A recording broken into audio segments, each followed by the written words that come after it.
just write 2 times a day. Well, hello, welcome to... Yeah, true. Welcome to another Friday Transportation Seminar at Portland State. I'm Kelly Coaston, an Associate Professor in Civil and Environmental Engineering. And for those of you who are attending for the first time, we are trying to do a thematic seminar this quarter around modeling and trying to make a better effort to explain all the complexities of models to the non-modeler. So today we have Professor Doug Hunt, who's a professor at the University of Calgary with over 25 years experience estimating, developing, applying models all over the world. So we're very happy to have him with us today. Before he starts his talk, a few housekeeping issues. I need you to sign in, so I'm going to pass this around.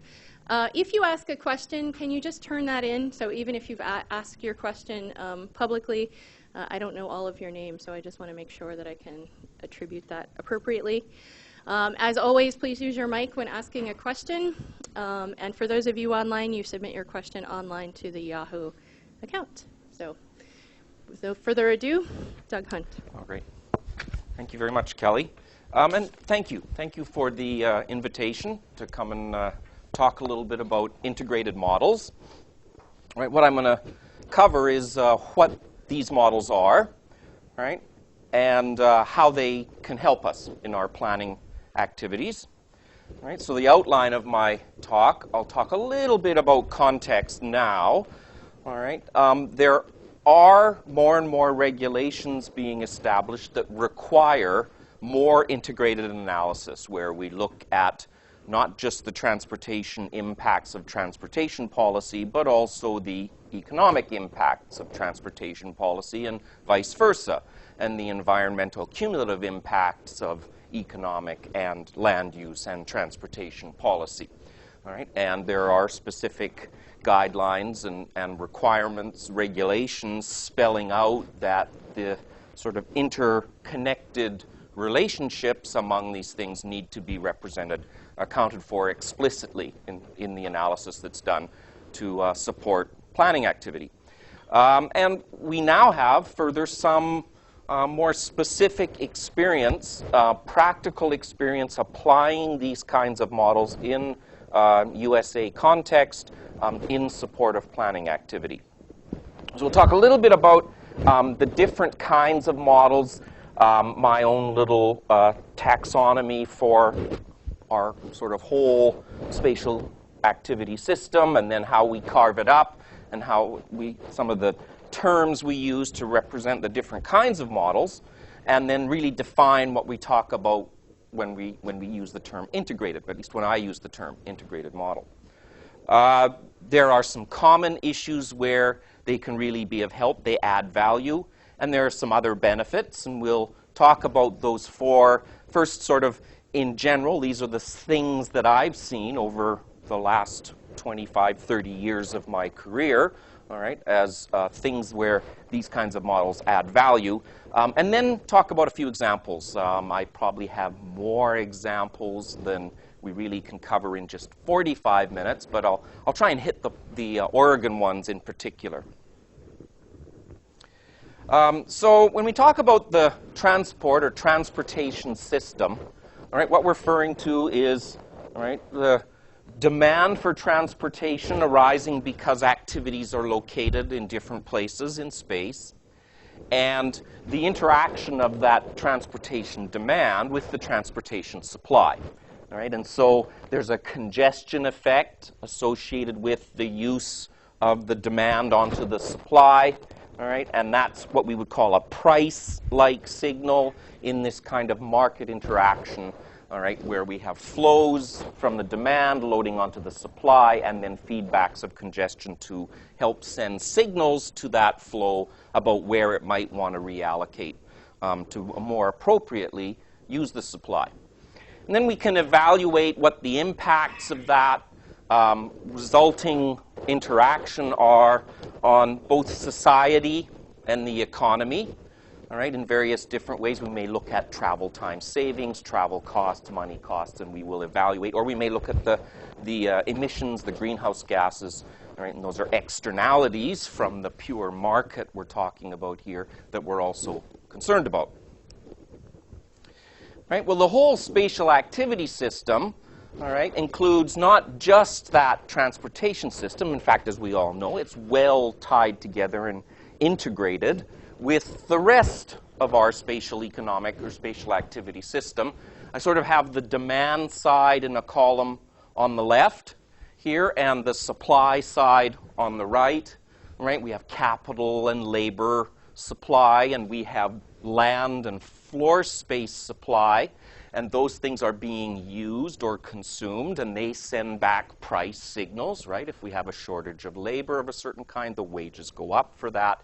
Just in the same way, if we have a shortage of road space or transit capacity, the price, the congestion associated with that goes up and sends a signal back. So they're all filtering back and forth and sending each other signals through the price system.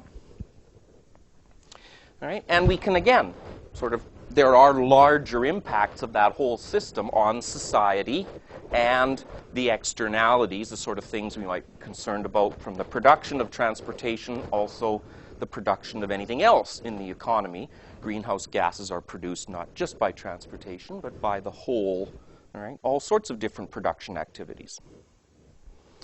All right, well, the land use system, all right, we often hear talking about land use transport interaction models or integrated models. That's really just carving up that larger system into these two chunks here. And the land use term has arisen really because 40 years ago, when they were first starting to develop these kinds of models, the explanation of or description of activity locations was done with the square feet of different kinds of space or land use. So it was called the land use inputs to the transportation model. So the land use term has kind of stuck, but it really means a lot more than just the specific distribution of land uses now. It means the entire rest of that system. Sometimes we call out the environment separately. You'll hear talk about integrated land use transport environmental models as well.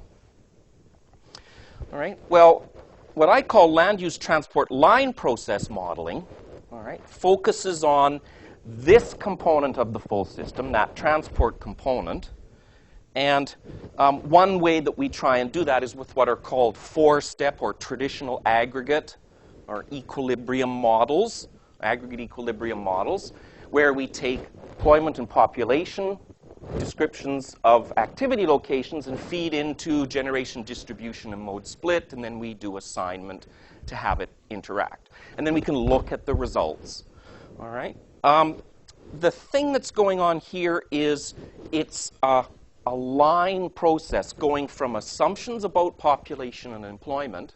It may be aspirational, designed for what we would like the system to be like in some future year, 2050 distribution of land uses. And then we evaluate the transportation system sort of based on that assumption and really try and develop then a transportation plan that serves that population and employment distribution. All right? So instead of recognizing that there's all the rest of this system going on, we're just carving out this line component here. And this is represented with the old kind of four-step aggregate models. The same is true of activity-based or tour-based models if they're applied in this particular way. All we're doing with activity-based models, the new ABM that everybody's excited about, is we're replacing how we do some of the details inside here. All right? It's still a line process. All right? We can still end up really having a fairly narrow vision of developing a transportation system that serves a particular land use. All right?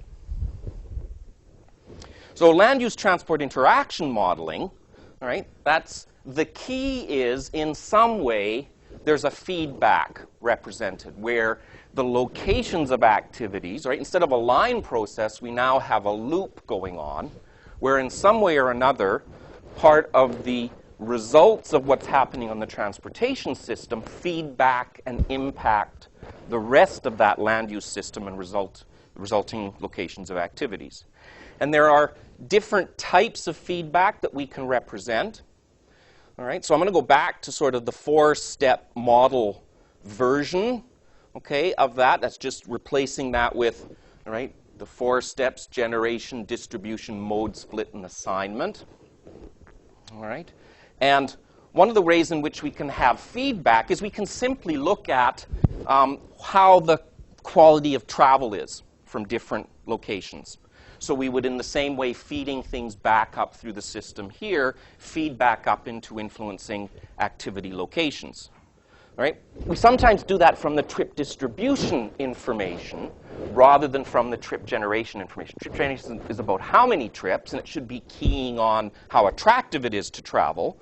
And how attractive it is to travel should tell you something about how attractive it is to be in a location.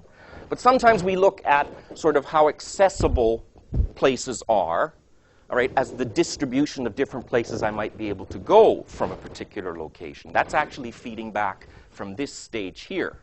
And that we can then try and use to explain where activities want to go. All right? We can have a much richer set of representations where we have the travel conditions on all of the modes between different locations influence the interactions, the ease of interaction between different locations.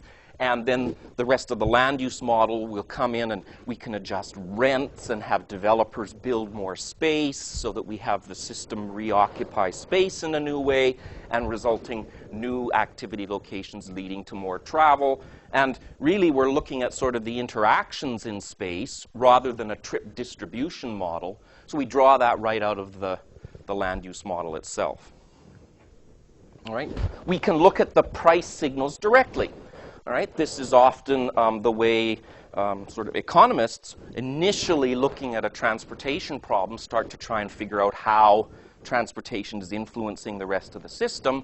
They'll look at the money price signals coming out of, right, what's happening in the transportation system, and in some way have those directly influence the rest of economic activity and potentially the spatial locations of economic activity. We can also have a look at what the impacts are. There are some models that will look at things like noise levels, all right, and the dust arising from busy roadways influencing the locations of some activities, all right, noise concerns as well, all right. There can be a reaction in the land use system. People can move houses, all right, find some locations less desirable and other more desirable because of transportation-related noise impacts, right? You don't want to be right in the path of the airport, right? The takeoff and landing paths. That's something that reduces house prices right near the airport, because that's reduced the attractiveness of being there. So the transportation system is having a sort of, through externalities, an impact on the rest of the spatial activity system. All right. And sometimes we have that feed into the rest of the model, influencing prices, as I described. So there's a lot of interesting sort of variations on the techniques for all of these different kinds of representing these different kinds of feedbacks. We're really now at the stage where we're doing what I would call computable general equilibrium, all right, economic spatial modeling, where we have multiple markets and the inputs and outputs flowing between them. All right, describing technological decisions about production and consumption, along with location decisions and decisions about where to buy and where to sell. All right, so representing this is an input-output style structure of the economy. All right, we have producing sectors making different kinds of things, and those flow then to where they're consumed by other activities, and those flows, all right, can be made spatial. They're going from point of production to point of consumption, all right, using a system where we look at the decisions about where to go to buy things and the decisions about where to go to sell things, all right, that's based in part on the price and also on the transportation costs. So we're explicitly representing right, in the supply and demand interactions in markets, what the spatial component is, and then what the technologies are that are involving production and consumption of different commodities.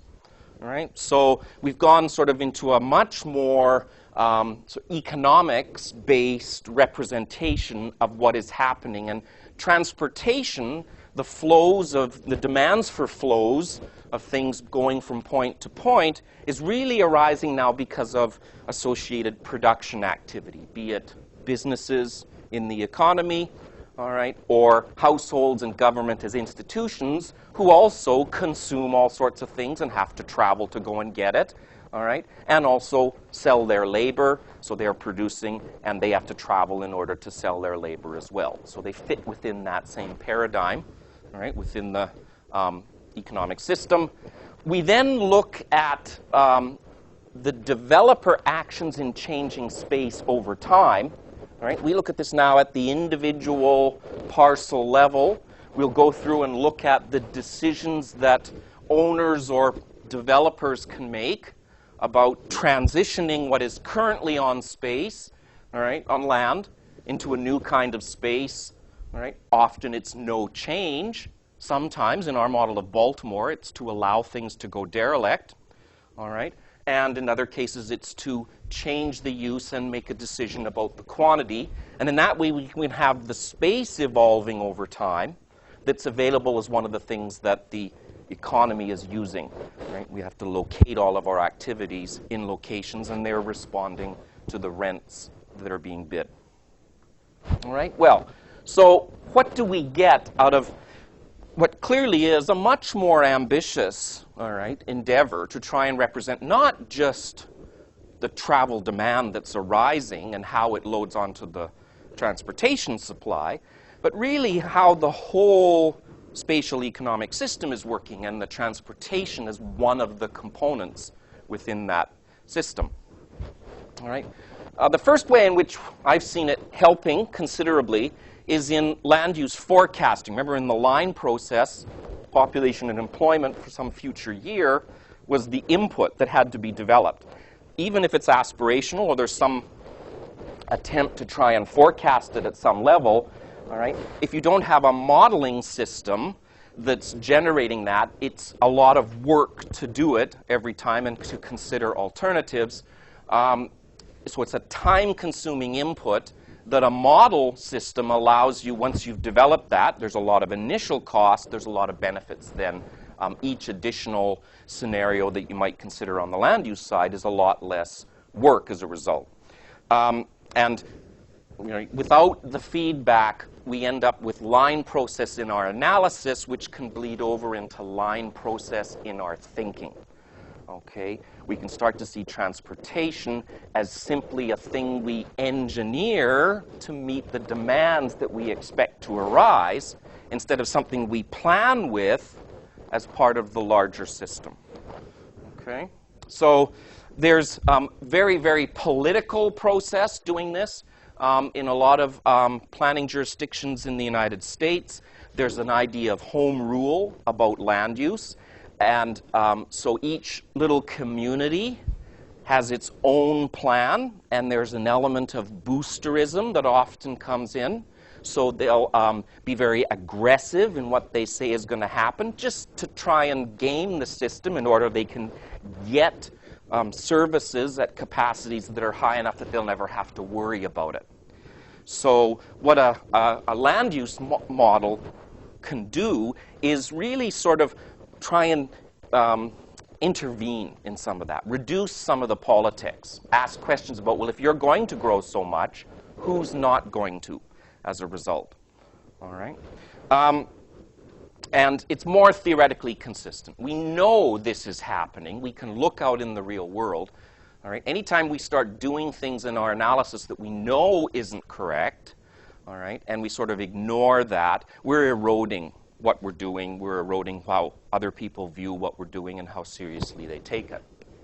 The cumulative and indirect impacts of transportation as well as other policy actions, all right, it is required to be analyzed by state and federal laws, all right, and all throughout the United States. But we've become pretty good as an industry, all right, in kind of finessing that to some extent in a lot of cases.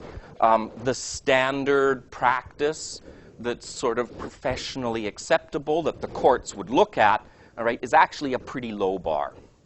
Okay, what I think really was the intention of the lawmakers was to move us up more towards this kind of analysis where we do, all right, in order to capture induced travel, we can't assume that the land use is fixed and that the travel patterns are fixed, which is sometimes what happens. So with integrated models, we can represent how the rest of the system feeds back in that way, and we can identify where we're getting the increases in induced traffic and why, what it's coming from. We can look at economic impacts. We're now tying the transportation impacts back into how they're affecting the rest of that economic system. And economic impacts get attention of decision makers.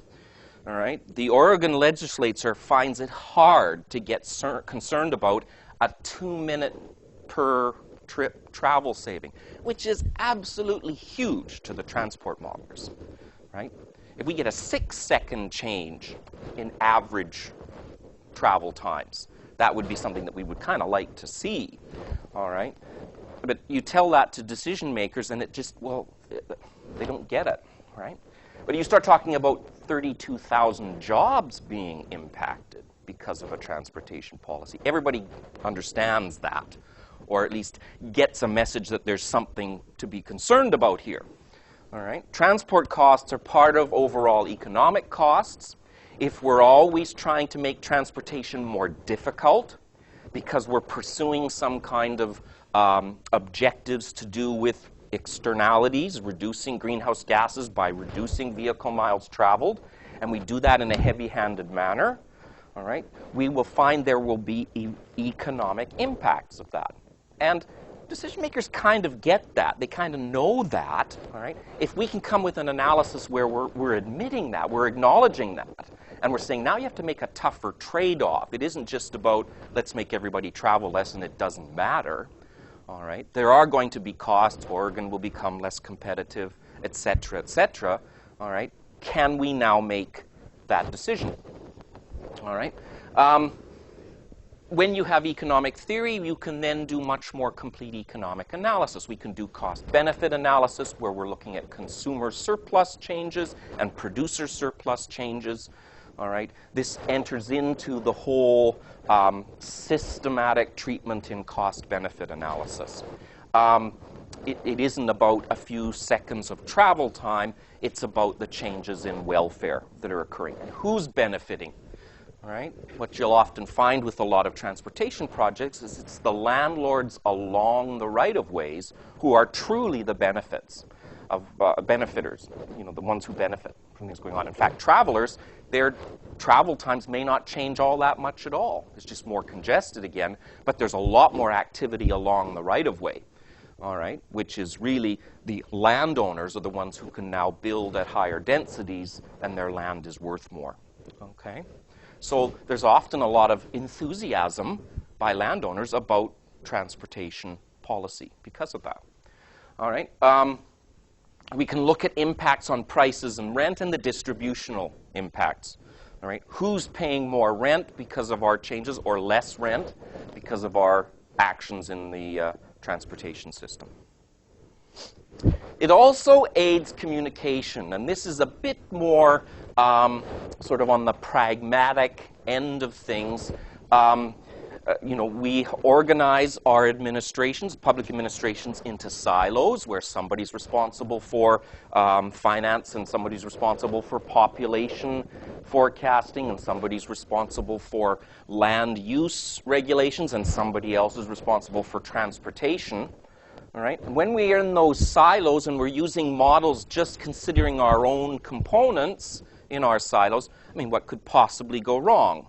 Right? Obviously, there's all sorts of, all right, discussions that are limited, all right, solutions not really recognized, funding sources, not taken advantage of when we don't sort of recognize the more holistic nature, all right, of what we're doing. And if we get that on the table with a model of this sort, it helps aid the discussions. Often, without a neutral ground like this, where there's a larger, and we're admitting things like, yes, if we build this freeway, there will be sprawl. All right, that's the first thing where we get into trouble as transportation modelers. We go out with a model and we don't say there's going to be any sprawl because of a roadway. We've assumed a certain distribution of land uses. We build a freeway and that's it. All right, that immediately gets certain stakeholders really upset and said, look, this is not a rational analysis you're doing.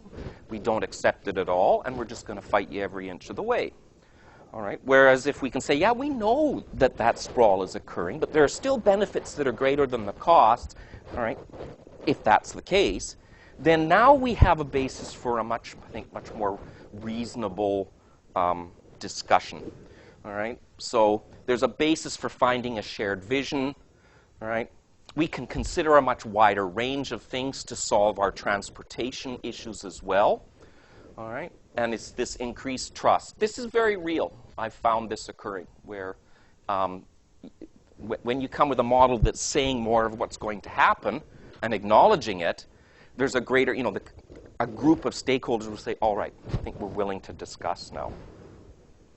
All right, so a few examples. One is the use of integrated model in Sacramento on the blueprint study. All right. So what went on here was there was a visioning exercise being run by the Metropolitan Planning Organization for Sacramento called SACOG. And what they did is they took all of the individual member agencies, right, the individual little cities all through the Sacramento region, and put their land use plans into an integrated model and ran the model through to 2050 to see how the system would evolve. Right? And then looked at, this is the extent of urbanization that is forecast to occur with those land uses. And then this is the congestion, all right, and on the system in various places where there would be problems arising associated with that. And then they went through an exercise of getting everybody to think about a much more constrained land use that everybody conformed to. All right, and then ran that and saw that a lot of things got better for everybody, provided everybody adopted the sort of new set together. Right? So there was a benefit in cooperating, in working together was the message. All right, and we looked at sort of the preferred scenario where everybody adopted more, more compact development alternatives, and really we're able to convince a lot of the member agencies that there is a plan here that is to the benefit of everybody if we work together on it. So this was a way of building consensus among a group of stakeholders using the model system to demonstrate the benefits of doing so. There's been some later work where we looked at individual cities going rogue, as it were, all right, and not conforming, and then who benefits and who loses because of that kind of behavior of the individual cities. All right. Another example. All right, we have an integrated model of the state of Oregon that has been developed by the Transportation Planning and Analysis Unit at Oregon DOT. And one of the ideas that was being suggested was, there's this two possible alignments for a new interstate. All right, improve in either one of those corridors the roadway system into an interstate standard similar to I-5, right? And the idea was, if that's done, it will encourage a shift, all right, of activities out of the Willamette Valley and into Eastern Oregon. This is a long-standing desire at the state level in order to help reduce some of the pressures on capacity and congestion issues in the Willamette Valley, right? Let's get some things shifted over into Eastern Oregon. All right, so we were able to use the model, right? We run it through into the future without those new interstates, and then we run it first with this one, right? And then with this one to see. With this one, it really had virtually no impact at all on the activity allocations here versus the amount of moving over into Eastern Oregon. It did make there was a bit more activity up here in Washington, right, around the Tri-Cities area up in Washington there, and down here in Northern California, there isn't an awful lot going on here, but there was actually some growth up there in that case, and there was real benefits for travel through Oregon, but really not very much benefit in Oregon with this case. With this case, in fact, what we saw was this was improving some of the accessibilities of the southern part of the Willamette Valley to activities down here in California. And in fact, it actually encouraged a bit more intensity of activity in here. So it's actually counter to what was intended. All right. We're not getting the numbers exactly right with this kind of model. It's pretty ambitious trying to, all the economic activity, where it'll locate and how it'll interact. But it's sort of giving an indication that that particular idea, so we spend $6.5 billion, right, building one of those, you're not going to get what you're after. In fact, it's going to go in the wrong way. That's a useful guide, all right, to identify bad ideas before they get too far into the system. All right. Another is at a more sort of detailed level. In Oregon, all right, this looked at the impact of the Newburgh-Dundee bypass, right, and this is the environmental impact, all right, statement about what was going to happen with that. These are a fun sort of graph showing how things evolve over time, all right. So you can see the color sequence through to the year 2050, and this is sort of the numbers of trips, all right, commute trips, that without the bypass versus with the bypass. So if the bypass is having more effect, we see our trajectories moving more this way, all right, for increases, and this way for decreases. All right, and so we're looking now at sort of from McMinnville, all right, what was happening with the commute trips. All right, we can see increasing interaction with Newburgh, all right, and somewhat less interaction with west metro areas of Portland. Okay, and here, this is from Newburgh. We can again see a lot more interaction with McMinnville and taking away from the interactions with the rest of the Portland area. All right, so, I mean, this is the way things were set out, right, and the concern. There was some opposition to this by people in Newburgh, all right? They were concerned that, all right, they would be hampered as an economic entity because now the trips that used to go through Newburgh would now go around it, all right? So there was concern, and would this result in greater distances being traveled by commuters, and how would it affect Newburgh? All right, that was the sort of issues. And so taking those results that I showed, we're able to look at this and see that, in fact, it increased the interaction between McMinnville and Newburgh, all right, because now it was easier to get between the two. It did cause some more movement into the central metro area, but what it took from was really west metro interactions, all right. So in terms of the amount of activity and stops changing, it was actually a little bit less destinations in the west metro area rather than in the Newburgh area that occurred as a result. So that's, again, the kind of guidance we get from the model system.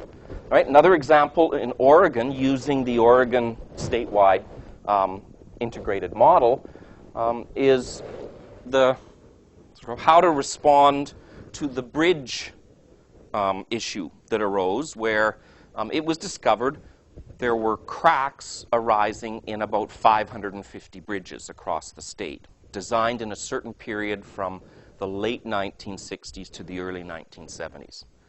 And there's concern about, that everybody remember what happened in Minnesota a couple of years ago, right? There was concern that was going to happen here as well, all right? And the structural engineers in the bridge branch, all right, identified these bridges with the problem, and there were 550 of them, and the first reaction was shut them all down, and we'll fix them. Worst ones first, all right? So it would be bouncing all over the state. And what we were able to argue with the model is a more programmed approach may allow us, all right, to also achieve some other of the objectives they had. Remember that objective to move people, move a little more activity into Eastern Oregon? All right, is there any way we can sort of organize this to maybe try and encourage that a little bit? Really take advantage of something that we're going to have to address this, but let's consider some different alternatives for how we might fund it and how we might stage it, all right, and then have the sort of model help us understand what the different economic impacts would be. Right? So we were able to identify a range of different alternatives. The details of them aren't all that important, but they had to do with limiting truck maximum weights, and that would have economic impacts on the different industries, but it would be differential. All right? Some industries, it's the time that's much more important, so they go with less than load trucks a lot of the time. So, in fact, going from 105,000 to 80,000 or 64,000 isn't that big a deal to them. Other ones, all right, they wait until a truck is full before they send it off for a long-distance trip. This would have a larger impact on them. So we were able to look at, first of all, by location in the different planning districts in Oregon and overall, and also by the different sectors of the economy represented within the model, what would happen from the year 2000 to 2025, all right, in these different scenarios, all right, for dealing with the bridge issues. Flat funding meant that there would be more of a tax directly on heavier goods vehicles, and some of the bridges would be limited, but other ones wouldn't. And there were just alternatives on that, and we could see then, what sort of changes in growth, and even to the point where, some of the more dramatic initial reactions that were considered would actually have, would actually hurt some of the industries. Actually, there would be negative growth in them. There would be losses of jobs, assuming reasonable constancy in worker productivity. We are also able to look at, all right, what's going to happen spatially. All right, this is representing that with these different scenarios for different industries. So it's really sort of looking at that data previously again in a slightly different way, and really looking to see where, all right, where can we have production increasing, more activity as opposed to less. So red is where there's less, and this lighter yellow is where there's more, right? And we could identify which sort of things, right, in terms of different actions, would encourage more activity to move over into Eastern Oregon. Remember, that was sort of something else that we were after. And as a result, a very different approach was identified, where there were 5 stages, 5 different corridors identified, and the bridges in each of these corridors in a staged way addressed. About $4.2 billion worth of work to be done, and they're part way through it now. They're addressing, I think it's the 3rd corridor that they're addressing now. The first 2 have been sorted out. this is more of a research activity, again using that Sacramento model. It's nice and reasonably close, so I thought it would be appropriate as well. What we did was we ran the model looking at a scenario where instead of business as usual out to 2040, Sacramento builds a new beltway all around, an orbital freeway around Sacramento. And it appears in 2015, and the system evolves through to the year 2040. And we turned off different components of the model to see how sort of more limited models would react, all right, to those things. So this is looking at what happens to the change in vehicle miles traveled. So to what extent is the vehicle miles traveled increase as a result of building that beltway? All right? And the colors show if we just looked at the mode and route choice behavior, all right, travel patterns remain fixed, locations of activities all remain fixed, and it's just the mode and route choice. And this is not an uncommon analysis approach that's done.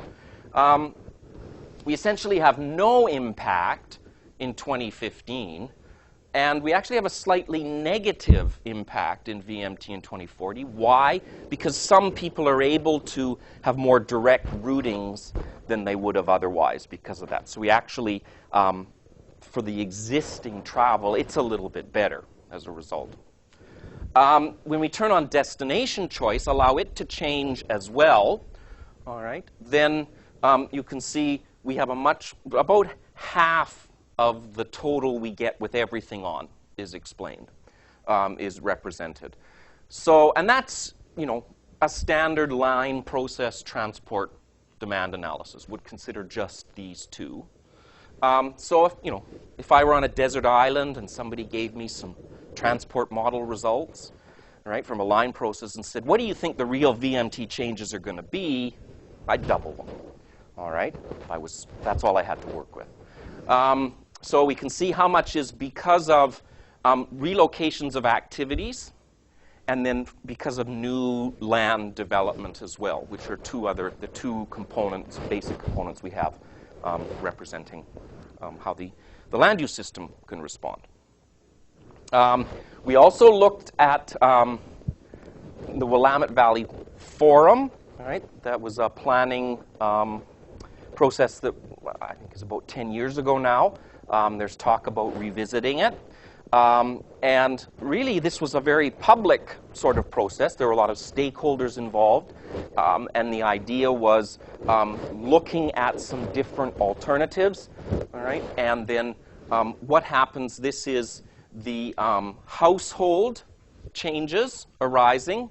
All right, red means less than the base case, all right, for each of these different scenarios, and blue means more than the base case. So if we used high-speed rail system and provided it, what you can see is the two ends, all right, especially crossing the Columbia into Vancouver, all right, that really makes Vancouver a lot more attractive, all right?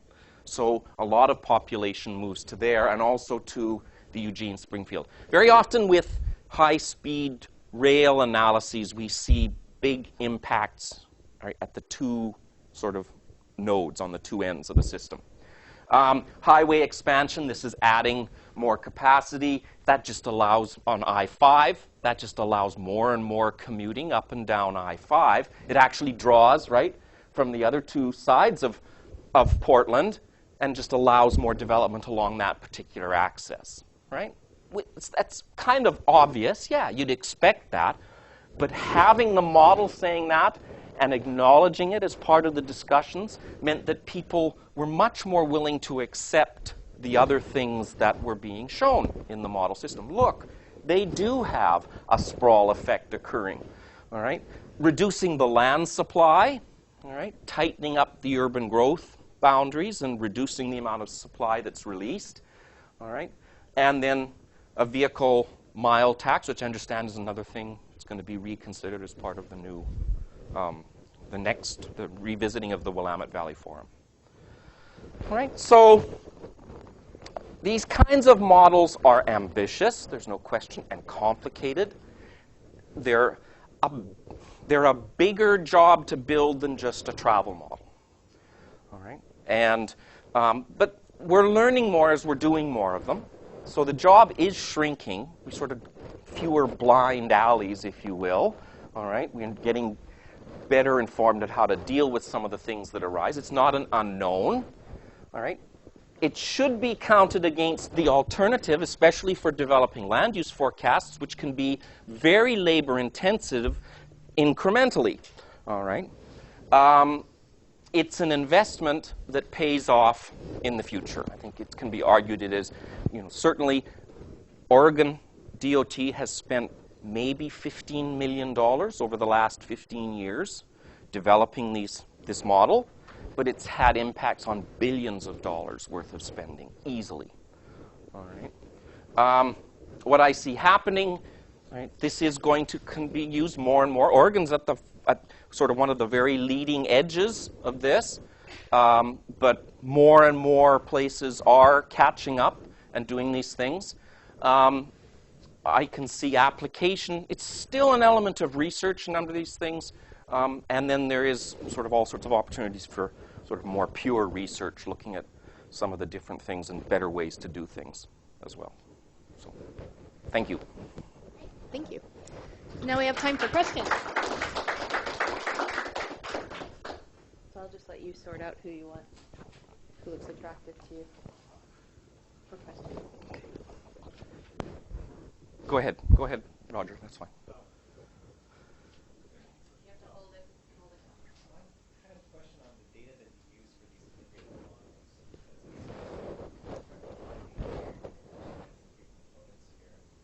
And so I'm wondering how readily available the data I imagine it might be a bit difficult because you have a lot of different time scales going on here. And so there's some sensitivity issues, obviously, with data sets. And so, if it, Right. I mean, I'm not sure, how readily the data Right. that you need is. And sometimes I always think models are only as good as the data that you feed it, right? Mm-hmm. So, Yeah. No, the data issues are substantial to be dealt with, but that does not mean there isn't any data available. There's actually a fair amount of data available in a U.S. context in particular. The census provides a lot of very useful information, from the public use microsample data, the PUMS data, to the standard format 3, SF3 tables that are provided, the CTTP data, the planning data that are provided, their expenditure survey behavior for households. That's available as well. That's useful. There is the input-output and social accounting matrices that describe the economy. They're non-spatial. They're just accounting for amounts of expenditure by different industries on different types of commodities and the revenue that they generate by selling what they make. So these tables, there are national level tables that then can be used to derive state and lower level tables that are very useful as part of what we do. There's all the travel data. Typically, a travel model has been developed and there's been a survey done so that there is travel behavior information, typically about households. There isn't quite as much usually collected about commercial movements as opposed to households. But there is federal level information about flows of commodities, although the sample size, when we get down to sort of the size of Oregon, an individual state, isn't as maybe large as we would like to have. Let me see, there's all sorts of price transaction information available about real estate.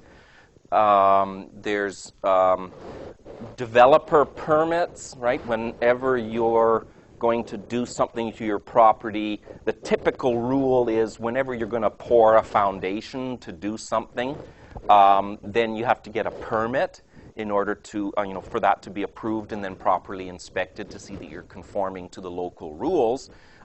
Those are more and more being provided in electronic databases that make them more readily available. I can go on, but I mean, part of what we are learning, absolutely, is that there are data sources of various kind, and you have to go and exploit them. They are not consistent when you get them, different years and different definitions. And a lot of the challenge is sort of finding the right balance between an empirical approach and a theoretical approach, where some of the things we have a theoretical model, and we're going to rely on that a bit more and make the data more consistent then as a result of that. But this is, modeling isn't really science. Modeling is art in many ways. It's not pure science. What we're trying to do is establish an explicit statement of our understanding of the system that we can use to test ideas, to really find the bad ones and eliminate them. And maybe, what can keep our options open reasonably. It isn't about providing the absolutely most theoretically correct description of household expenditure on electric vehicles or something like that. Yeah, you still have count information as well. You do have some sense from there is enough data that you can, in the U.S. context, you can get a sense if your model's acting reasonably or completely off the rails, right? The ultimate would be that we would get to someday do a survey of businesses and households of the scale that the transport modelers, who are building models for the line process transport analysis, get to spend. Typically, a place like Portland will spend $2 million on a survey, $1.5 million on a household survey. Yeah. If that kind of money on a data collection exercise for this kind of model, all right, in addition to all the other sources of information available, would have a lot of benefit associated with it. The scale of data collection and activity for land use modeling is not institutionalized in the same way that the travel modeling is. Many administrations are quite willing to have a team of 4 or 5, 6 people doing travel demand modeling, a budget of several $1 million of total activity a year. They wouldn't commit that much to sort of integrated modeling necessarily. It's only a few places. Portland is one of the places where I think they're much more sort of visionary and recognize the benefits, and they actually put more resources into it than a lot of other places do. Question? I was curious about the modeling, and I'm wondering if land use complexity, well, at least assuming that a model is only as good as its inputs, is it easier to model say like a European city or even a Calgary with its centralized employment? It would seem like that would be simpler to model than like a multi-nodal city like a Phoenix or LA, or I just want to get your thoughts on that. Good question. No, I think as long as the cities are adhering reasonably to classical market economics, I feel more comfortable about being able to represent things. For example, Houston, with its, as a sort of an example of a city where there's a lot less land use control, the market is allowed to, unfettered behavior to a much greater extent. I actually think that this kind of modeling system can do better in those cases. We have to enforce certain constraints in order to move the market around when that's happening in reality. We can still do it. But absolutely, we can get multiples. We have a model of all of California, and we do have a model of Los Angeles.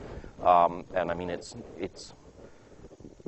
you know, it has its own set of issues, but it isn't fundamentally more difficult to represent because it is multimodal as opposed to a unimodal. We don't have very many things enforcing a unimodal sort of monocentric, framework here. Multinodal arises just as sort of straightforward. It's a good question, but is that? Go ahead. I just wanted to ask a little bit, because you did mention externalities being included in the model a few times. Do you have any strategies to kind of like make sure that there's like it's mentioned at some point, or that it's not just left on the side? Because I mean, obviously, a lot of stakeholders would have an interest in leaving those externalities out of the analysis. Right. I mean, the way we have in the work that we do now, we will look at the value of each property and several things that are externalities. We try and explain their influence on the value of the property. Proximity to the freeway, proximity to green space, noise impacts. We represent those explicitly. We have those in the sort of the value functions for properties. So it will work through and have an impact. It's there in the sort of the accounts tables that we produce to evaluate alternatives, and it's monetized because of that. So it does get included. So at the end of the day, I want to develop the best model we can that facilitates good decision making. I don't want, and I want to remain disinterested. I have my own private views on some things, but often, what I don't want to do is get involved in the politics. There's other people who are good at that. I'm not really all that good at that. I'm better at sort of working with the people in the administration, making their models better. And then, I mean, it's, watching some of the things that are done in spite of what you're modeling is a frustrating aspect of the work. But I think that's, maybe that's maybe that's a rational behavior that in the long run isn't all that sensible, but that's the way in a lot of ways, I was asking like how you would monetize it, so that pretty much is exactly what I was curious about. It's monetized through the impacts on space rents, location rents, and prices as a result. So, and we do that right in there's an estimation process to draw that right out. Well, I think we are out of time. Oh. So let's thank Doug for another great seminar. Thank you. For those of you registered, please submit your question, even if you got the opportunity to ask it in person. And next week, we're going to have Liming Wang, who will be joining us next fall as a faculty member in Urban Studies and Planning. And he's going to be talking about land use models, so going in a little more depth to the top part of Doug's diagram. So, thank you so much. Okay. Thank you. Good. I love the example.